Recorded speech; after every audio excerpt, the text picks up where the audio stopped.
YouTuber আছেন এখানেও যারা ওয়াজের সাথে বিভিন্ন মিউজিক লাগিয়ে দেন, তাদের উদ্দেশ্যে কিছু নসিহা করবেন। ইউটিউবার ভাইরা, এটা তো তোমরা ছাড়বা না। তোমাদের বিরুদ্ধে প্রশ্ন এসে গেছে, অনেক ইউটিউবার ভাইরা ওয়াজ মাহফিলের রেকর্ড করতে আসে, মাহফিলে এসেও নামাজ পড়ে না।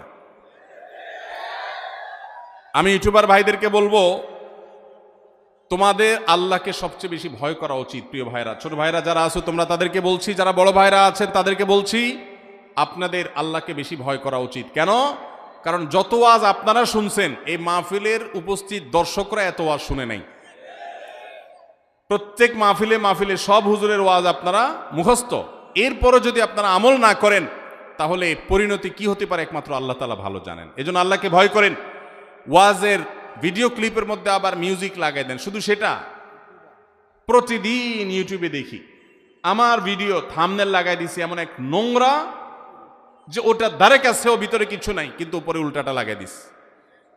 তো আল্লাহর ওয়াস্তে ইউটিউবার ভাইরা, আল্লাহকে ভয় করেন। টাকা ডলার কামানোটাই তো বেশি না রে ভাই। শুধু ধান্দা করবেন ডলার কামানির, বিনিময়ে তো জাহান্নামও কামাই হবে। আল্লাহ আমাদের ভাইদেরকে হেদায়েত দান করুন। আল্লাহর ভয়ে হারাম কাজ, অবৈধ কাজ এগুলো আমরা ছাড়ার চেষ্টা করব।